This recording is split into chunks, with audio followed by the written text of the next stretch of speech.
예, 오늘 첫 번째 시간은 우리 이제 오늘 그리스도의 부활 워크숍 시간입니다. 그래서 또 천국은 침노하는 자가 빼앗으니까요. 제가 오늘 그리스도의 부활 워크숍을 하도록 하겠습니다.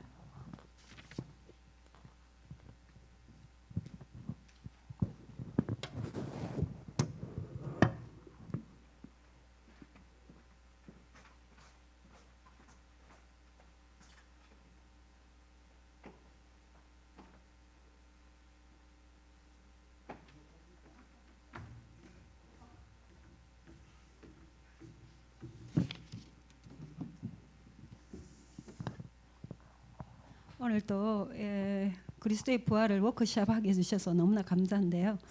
제가 좀 준비를 좀 못했고요. 이제 그래서 하나님께서 또 이 워밍업으로 할 수 있도록 딱 맞는 우리 성도들 보내주신 것 같습니다. 먼저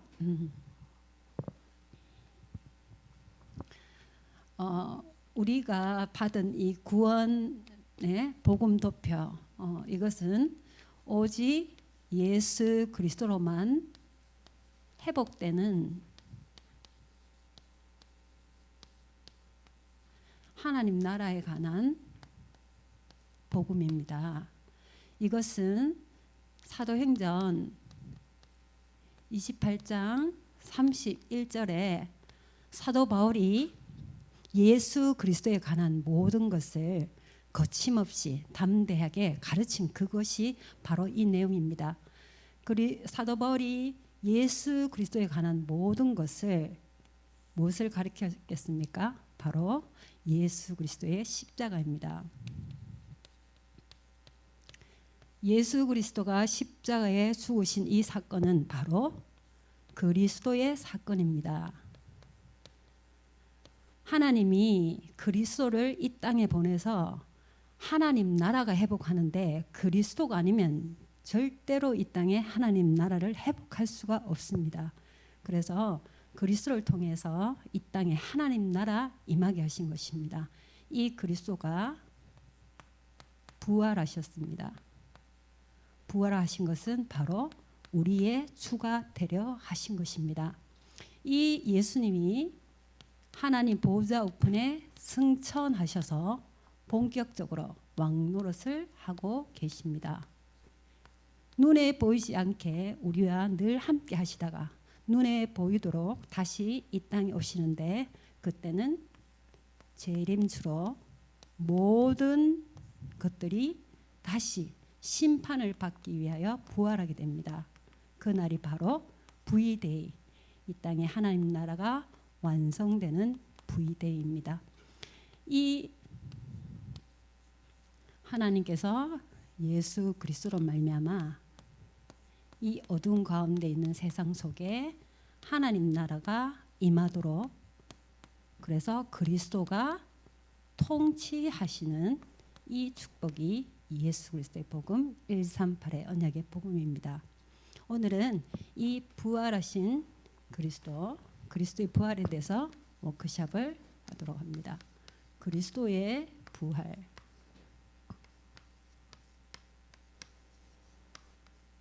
이 그리스도의 부활은 바로 그 그리스도가 우리의 주시다라고 사도행전 2장 36절 이 유대인들은 예수님을 신성모독했다. 감히 하나님 아들이라고 하나님을 망령되이 모독을 했다 해서 십자가에 못 박아 죽였습니다. 나무에 매달아 죽였죠. 그때 이 베드로가 말했습니다. 너희가 죽인 이 예수 그리스도 예수를 하나님이 다시 살리셔가지고 우리의 주와 그리스도가 되게 하셨다. 이렇게 말씀했습니다. 이 그리스도의 부활은 결코 부인할 수 없는 역사적인 사실입니다. 그 당시도 그렇고 이 분명히 거부할 수 없는 이 역사적인 사건을 은폐하기 위해서 만들어 놓은 루머들이 있습니다. 그것이 뭐냐? 도난설. 예수 그리스도가 부활한 것이 아니라 시체를 제자들이 훔쳐갔기 때문에 없어진 거다. 이렇게 루머가 나왔습니다. 근데 이 루머는 도리어 그 무덤이 비었다는 것을 반증하는 증거가 되어버리고 말았습니다. 분명히 빈 무덤이었다는 것을 증거하고 있죠. 그리고 그것은 제자들이 부활하신 것이 아니고 제자들이 그냥 환상을 본 것뿐이다 라는 환상설이 지금도 루머가 남겨져 있습니다. 이 환상설은 도리어 어떤 간증이 되는 것입니까? 목격자가 있다라는 것을 반증하는 게 되는 것입니다. 또 어떤 설이 있냐? 기절설이 있습니다. 우리가 죽은 줄 알았더니 사실은 죽지 않았더라. 그래서 다시 살아났다. 이것은 무엇을 얘기하는 것입니까? 살아계심을 반증하는 결과가 되는 것입니다. 역사적으로 결코 부인할 수 없는 사실을 아무리 은폐하려고 해도 그것은 막지 못하는 것입니다. 그러면 우리가 부활에 대해서 의미가 뭐냐? 죽었다가 그냥 다시 살아났다라는 단순한 어떤 사실에 대한 의미가 아니라 참다운 부활의 의미가 뭐냐? 우리가 두 가지로 볼 수가 있습니다. 이 베드로가 얘기했듯이 이 죽은 자 가운데 살리신 것은 우리의 주와 그리스도가 되게 하시려 했다. 바로 부활의 의미는 그분이 그리스도라는 증거입니다. 그리스도의 증거가 뭐냐? 사도행전 17장 3절에 그리스도여야만 되는 것은 죽었다가 살아나야 그리스도가 되는 것이 아니냐. 당연히 죽어났다가 살아나야지 그리스도다. 그래서 부활은 그리스도라는 증거다라는 얘기인 겁니다. 또 그리스도의 증거는 고린도전서 13장 15장 3절 5절에 성경에 이미 죽어야 되고 살아야 되는 것을 성경이 예언했고 그 부활은 그 성경의 예언의 성취다라고 그리스도라는 증거가 바로 부활입니다. 사도행전 17장 30절 31절에 보면 하나님이 그를 죽은 자 가운데서 살려셔서 하나님께서 그 모든 사람들에게 믿을 만한 증거가 준 것이 바로 부활입니다. 부활은 그분이야말로 하나님의 아들 그리스도라는 확실한 증거가 되는 것입니다. 그래서 모든 사람이 핑계댈 수도 없고 부인할 수 없는 모든 사람 믿을 만한 증거가 바로 부활인 것입니다. 이것은 하나님의 그 능력이 아니면 어떤 누구도 흉내낼 수 없는 그 그리스도라는 증거로 부활이 이루어진 것입니다. 부활의 또 다른 의미는 뭐냐? 죽은 자 가운데 살리셔서 부활하신 것은 그리 주와 그리스도가 되게 하십니다. 바로 그분이 주시다라는 얘기입니다. 이 주시라는 말은 요한복음 17장 11절 12절에 보면 하나님이 내게 주신 아버지의 이름이다 이렇게 얘기했습니다. 이 주라는 이름은 아버지의 이름, 하나님의 이름이란 말이죠. 그 이 하나님의 이름 말은 이 어원을 한번 살펴봐야 되는데요. 성경에 하나님의 이름이 이제 등장을 합니다. 그 모세가 출애굽기 3장 14절에 보면 모세가 내가 누가 보내서 왔다고 얘기하면 내가 누가 보냈다고 말해야 됩니까? 이렇게 질문합니다. 그때 하나님 말합니다. 스스로 있는 자가 보냈다고 해라. 스스로 있는 자. 그래서 하나님은 자신을 가르쳐 스스로 있는 자다 이렇게 표현을 하셨습니다. 그리고 그 하나님 이름이 등장되는 것이 예레미야서 33장 2절에 보니까 이를 행하시는 여호와 그것을 지어 성취하시는 여호와가 그 이름 여호와라는 자가 이같이 말하노라 이러면서 하나님의 이름 여호와라는 이름이 기록되어 있습니다. 그런데 이 여호와라는 이름 자체가 실은 정확한 발음인지는 몰라요. 여호와, 야해. 이 이름 왜냐하면은 이 기록하는 사람들이 지극히 높은 하나님의 이름을 기록을 이렇게 제대로 할 수 없다 그래가지고 이 자음자만 이렇게 적어놓은 거예요. 이 자음만 적어놓으니까 발음을 못 하잖아요. 그리고 그 후대들이 보니까 이게 발음 어떻게 했는지 몰라.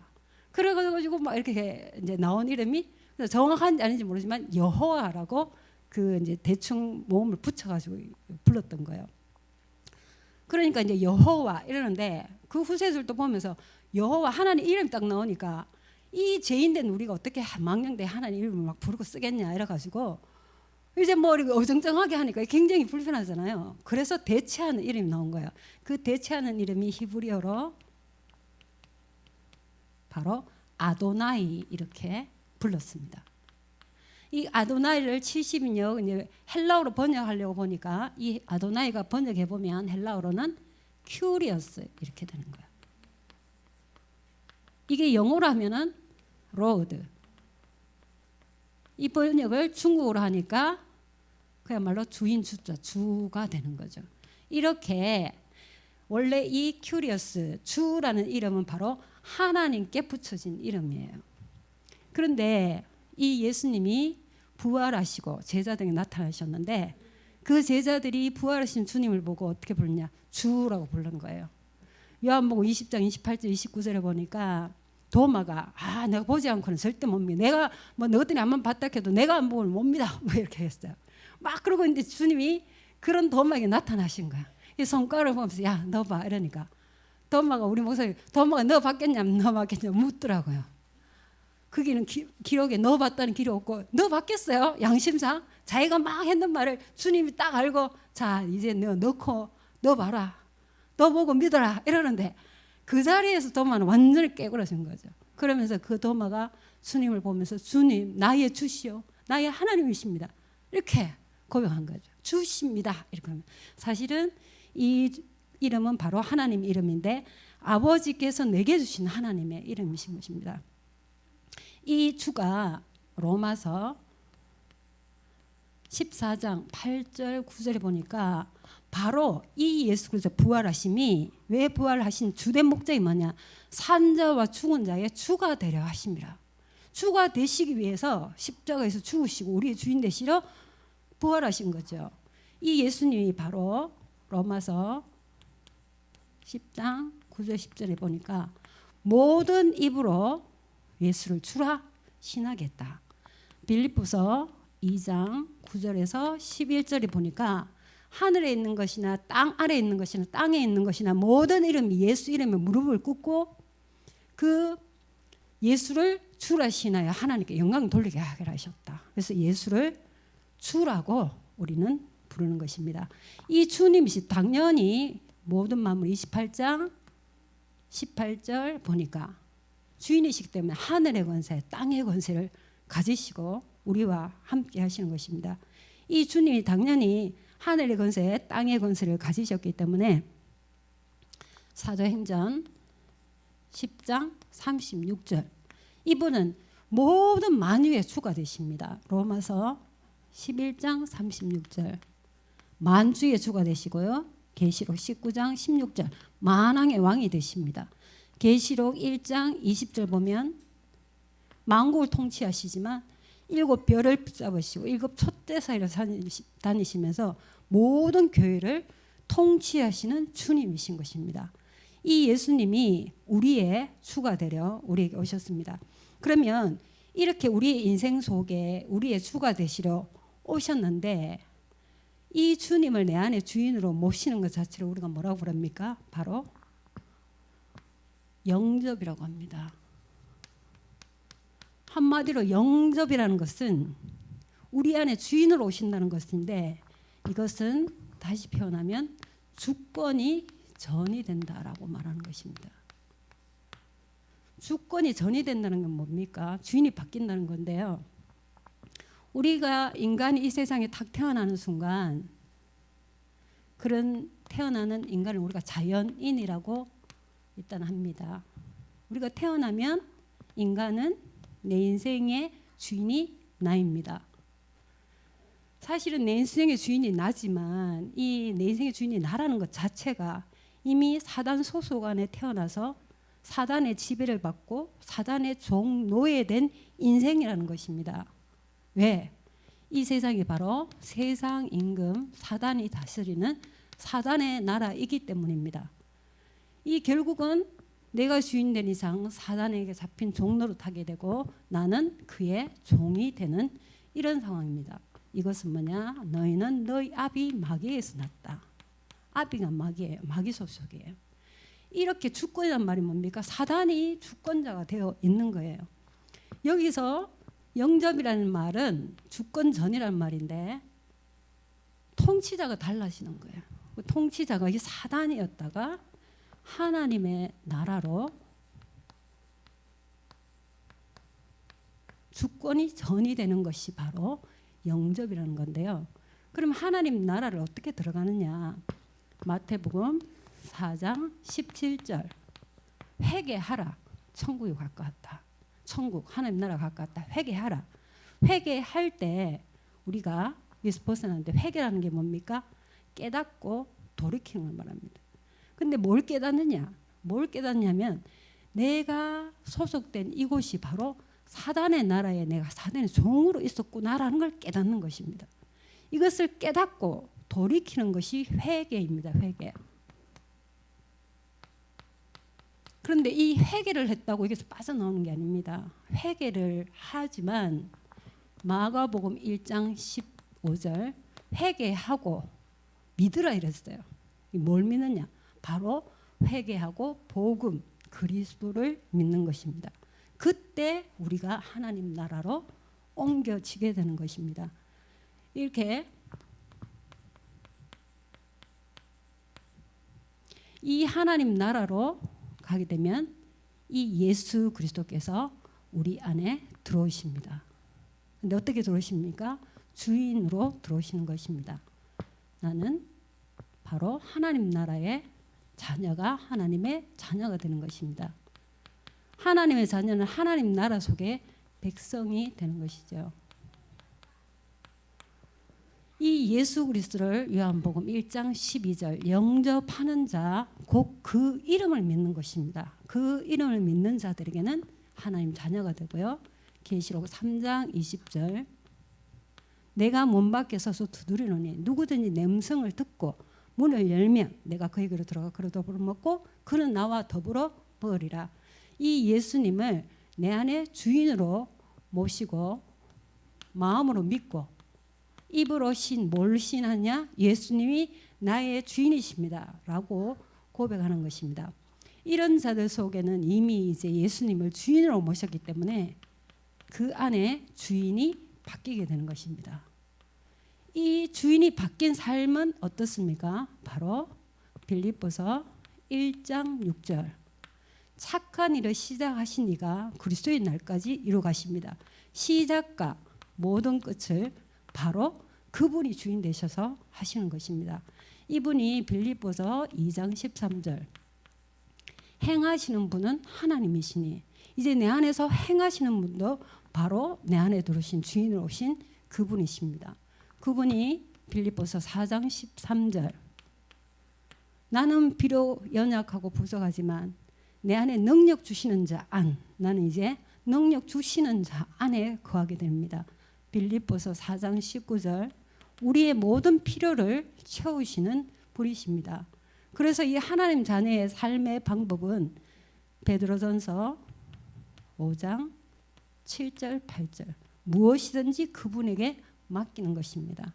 그렇게 될 때 빌립보서 4장 6절 어떤 염려가 있다 할지라도 그 염려를 기도 제목으로 바꾸고 그분이 내 마음과 생각을 지키는 이 삶이 하나님 자녀의 삶입니다.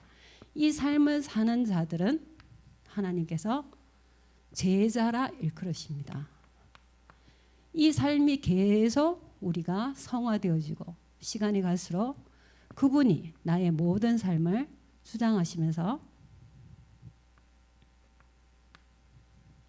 그분께 의지하고 순종하는 삶이 되는 것입니다.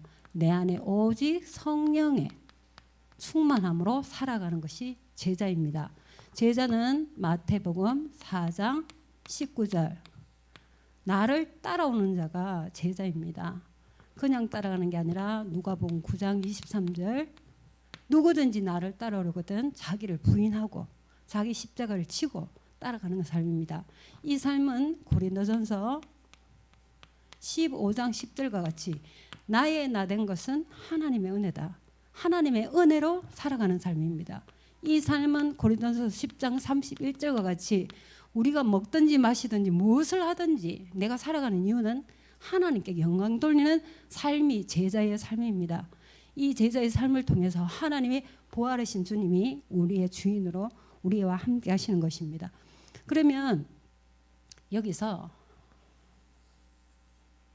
예수님을 영접했으나 여전히 모든 선택과 기준은 나입니다. 이런 사람을 우리가 기독교 종교인이라고 말하고 있습니다.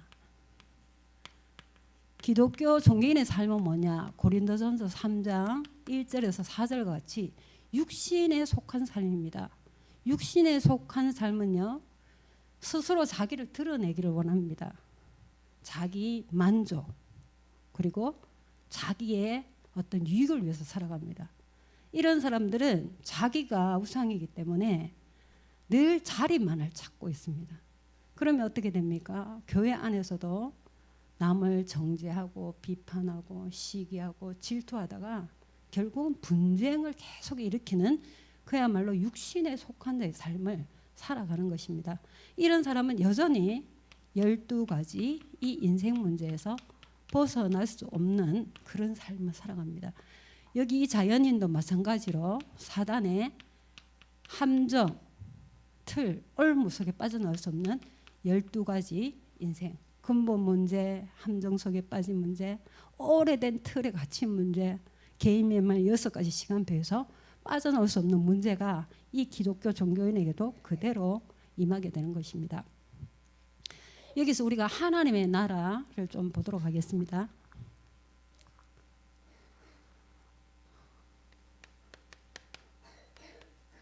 하나님의 나라는 여기 있다 저기 있다가 아니라 너희 안에 있다고 말씀하셨습니다. 누가복음 17장 11절 맞습니까? 11절. 예, 하나님 나라는 여기 있다 저기 있다가 아니고 너희 안에 있느니라. 우리가 하나님의 나라는 어떻게 하십니까? 하나님 나라 하늘 위라고도 하죠. 만물 위. 우리는 지금 땅에 삽니다. 이건 아래 세계고요. 만물 아닙니다. 이 하나님의 세계는 초월하고 무한하고 영원한 세계지만 이 땅은 내재된 세상이요 유한한 세상이며 일시적인 세상입니다. 자, 이 하나님의 나라 이 천상은 하나님이 어떻게 보좌에 존재하시냐. 이게 조금 좁아서.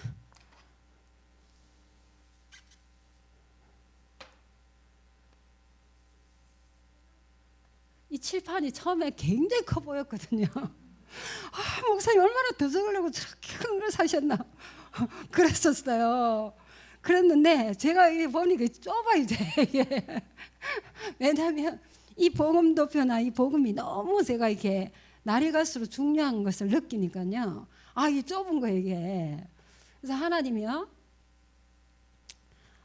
계시고 영세전에 하나님 품속에 그리스도가 계신 것입니다. 하나님은 그 안에 영세전에 하나님의 품속에 그리스도가 계셨습니다. 함께 계셨습니다. 이 그리스도 안에 하나님이 새로운 피조물 영생을 가진 자가 이 안에 있는 것입니다. 이 하나님은 이 그리스도를 사랑하시고 하나님의 생명을 주셨죠. 이 그리스도는 여전히 하나님을 너무나 사랑하고 그분을 의지하고 그분만을 순종합니다.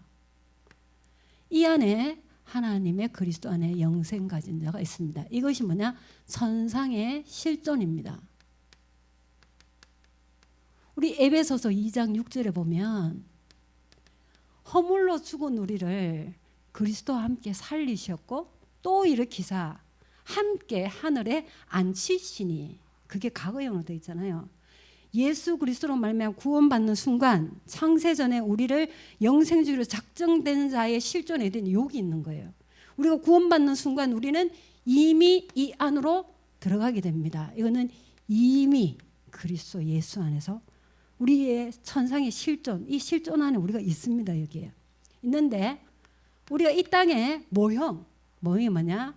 이 흑암의 세상, 이 세상 흑암이잖아요. 이 흑암의 세상에 우리를 구원하려 그리스도가 오신 것입니다. 이 그리스도가 누구든지 그리스도 안에 있으면 새로운 피조물이라. 그리스도 안에 우리가 새로운 피조물, 그리스도 안에 새로운 피조물로 된 우리가 이 땅에 여기 존재하고 있죠. 그런데 이 땅에 있는 우리는 고린도전서 15장 50절에서 54절에 보면 혈과 육을 가지고 있기 때문에 혈과 육을 가지고는 이 천상으로 들어갈 수가 없어요. 썩을 몸이 썩지 아니한 몸으로 죽고 변화될 때 여기 들어갑니다. 그래서 우리가 이미 구원받아서 실존은 여기 있지만 우리는 아직 이 안으로 들어가지 못한 상태에 있는 것입니다. 그래서 우리는 이미와 아직 사이에 우리가 있습니다. 이미 우리가 그리스도 안에서 천상에 실존이 되었기 때문에 우리는 이 땅에 살면서 이미 이제 영원히 갈나라 소망하는 거죠. 이 소망을 확신하고 우리가 기다리는 것입니다. 그럼 이 땅에 사는 동안은 뭐 그냥 내 멋대로 알아서 사느냐? 아니지요. 바로 이 영생의 삶을 우리가 누림으로 사는 것입니다. 이 땅에 있는 동안 영생의 삶, 그것이 바로 보좌의 축복이죠. 그래서 예수 그리스도 안에서 구원받은 우리에게는 하나님이 이 땅에 있지만 구원의 첫 열매로 우리에게 주신 것입니다. 이 구원의 첫 열매가 뭐냐? 바로 신분과 권세와 배경입니다. 하나님 자녀 신분 권세. 고린도전서 2장 12절에 보면 우리가 세상의 영을 받지 아니하고 하나님께로부터 온 영을 받았다. 내 안에 고린도전서 3장 16절 예수 그리스도께서 내 안에 들어오신 거예요. 이 사람은 하나님 그와 같이 홀로 보내두지 않습니다. 어디를 가든지 함께 해주십니다. 그러면서 나를 통해서 권능을 주시고 역사를 하시는 거예요. 그러면서 이 땅에 살지만 누가복음 19장 19절에 보면 사단의 권세가 존재하고 있기 때문에 우리가 그 사단이 잡히지 않도록 모든 것을 이길 수 있는 권세를 다 주셨어요. 그래서 우리는 히브리서 1장 14절처럼 하나님의 자녀이기 때문에 천군 천사를 막 따라다닙니다. 그래서 보호하셔요. 그러면서 빌립보서 3장 20절에 보니까 우리 배경이 어마어마한 배경인 거예요. 이 땅에 살지만 하나님의 배경을 가지고 살 수 있도록 하나님이 완전히 다 우리에게 축복을 허락하신 것입니다. 그래서 우리를 통해서 마태복음 보니까 땅 끝까지 모든 세상을 정복할 수 있는 권세까지 우리에게 다 완벽하게 주신 것입니다. 그럼 이 사실을 믿는 우리, 이 예수가 부활하셨다는 사실을 믿는 믿음, 그게 부활신앙이거든요.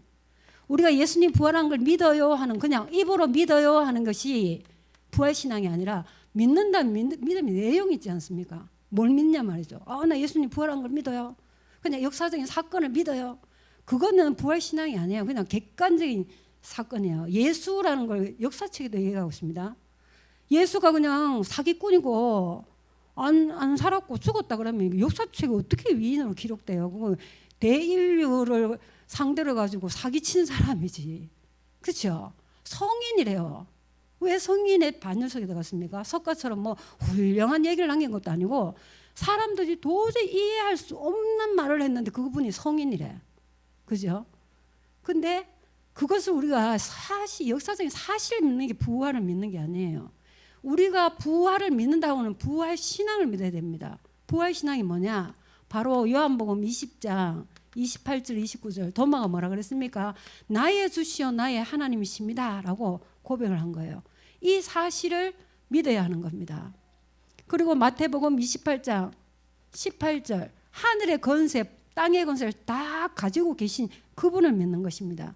정말 이분을 믿는다면 내가 필요가 없는 것입니다. 나는 없어야 되는 것이 부활신앙이에요. 내가 왜 없어야 되냐? 나는 이제 죽고 내 안에 고린도전서 3장 16절 성부 하나님이 계신 성전이라니까요. 내가 누구냐? 나는 이제 착각하면 안 돼. 옛날에 내가 아니라니까. 나는 이제 갈라디아 2장 20절 내가 없어요. 내가 사는 것은 내 안에 나를 사랑하사 자기 자신을 버려서 나를 구원하신 나를 사랑하시는 그분이 내 안에 사시는 거예요. 이런 자는 에베소서 4장 30절 우리가 잘못하면 주님이 삐져가 나가 다시는 이제 네 자식 아니야. 그런 게 아니에요. 근심해요.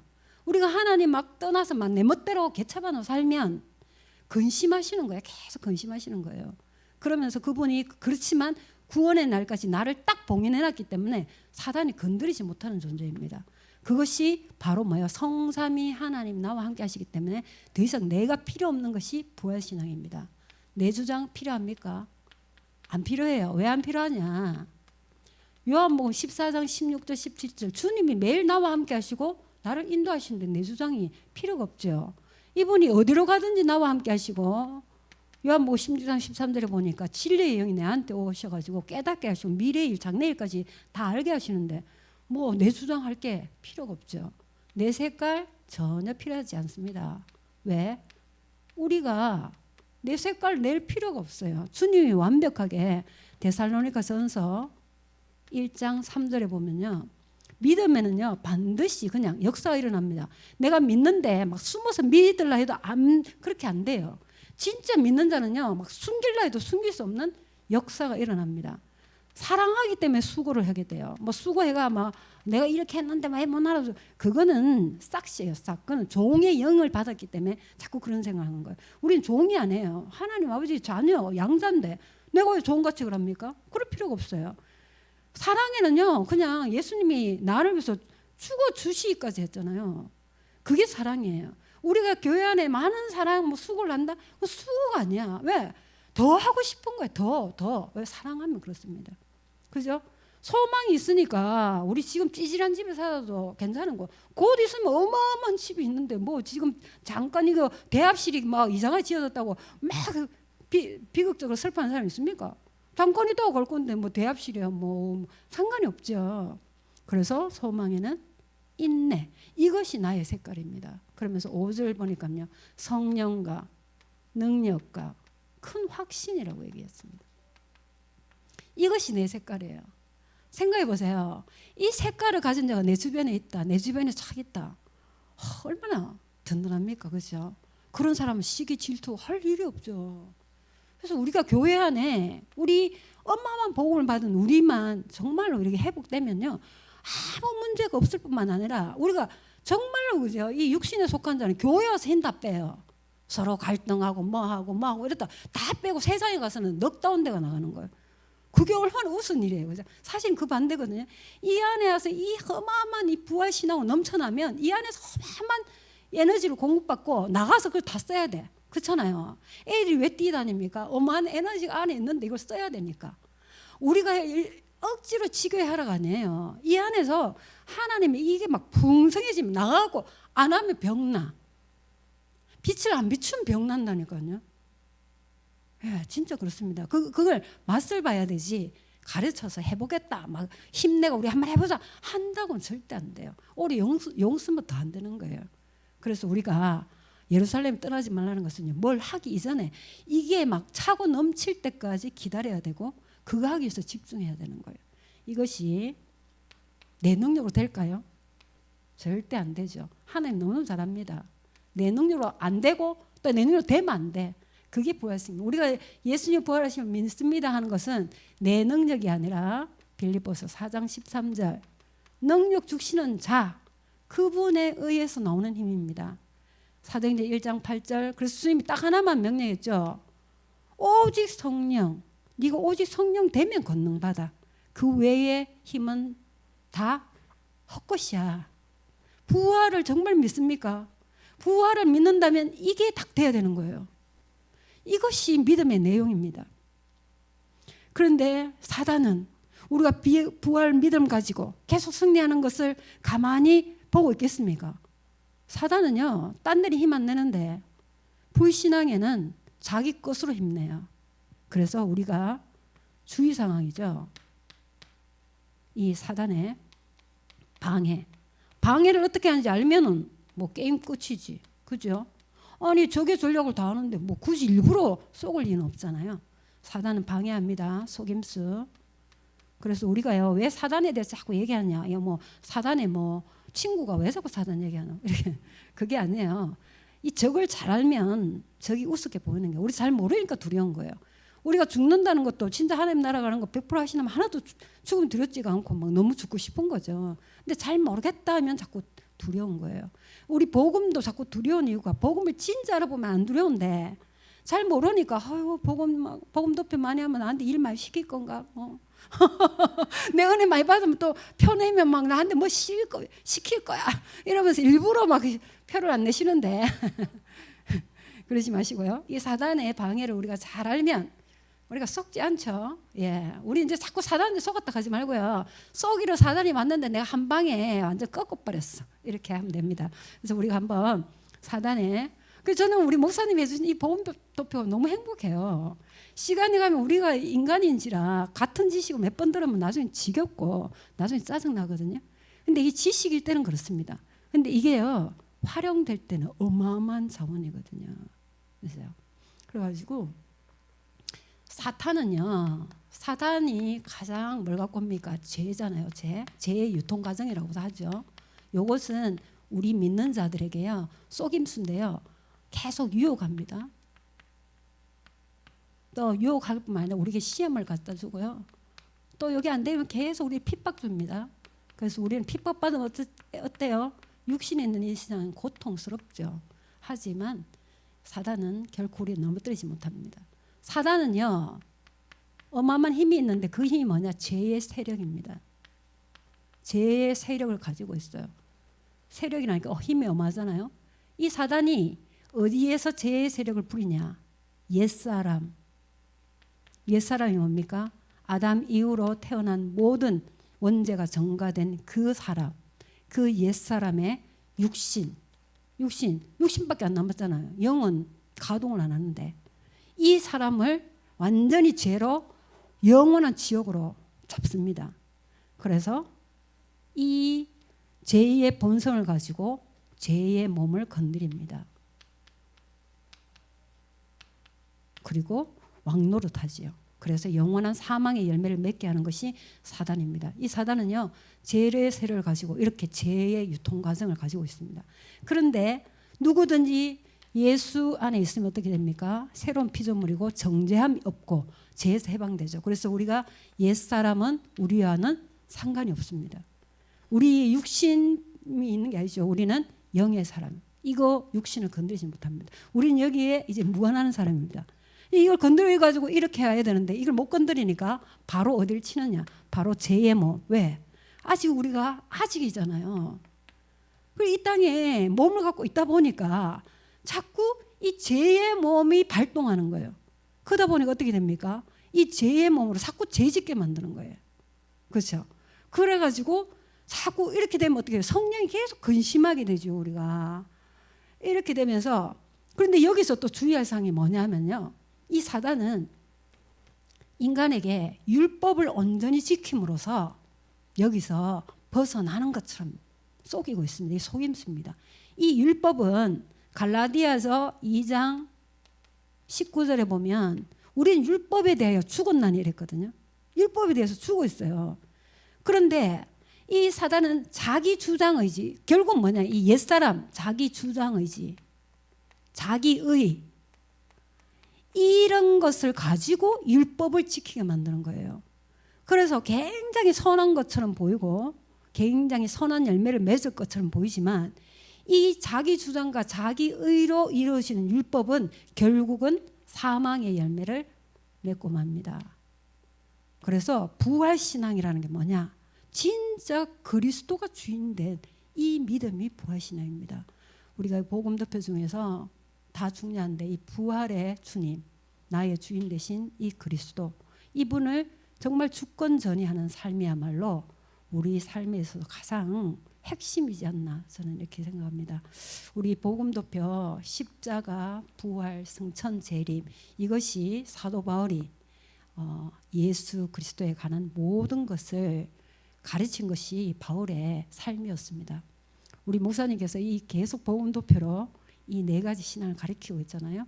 사도 바울이 전한 그 복음입니다. 이 복음 외에 다른 복음을 전한 자는 화가 있다고 말씀하셨습니다. 우리가 온전한 복음을 받았으니 이 복음이 우리 안에서 왕노릇 하시도록 우리가 오직 집중하는 그런 삶이 되기를 소망합니다. 예, 마쳤습니다.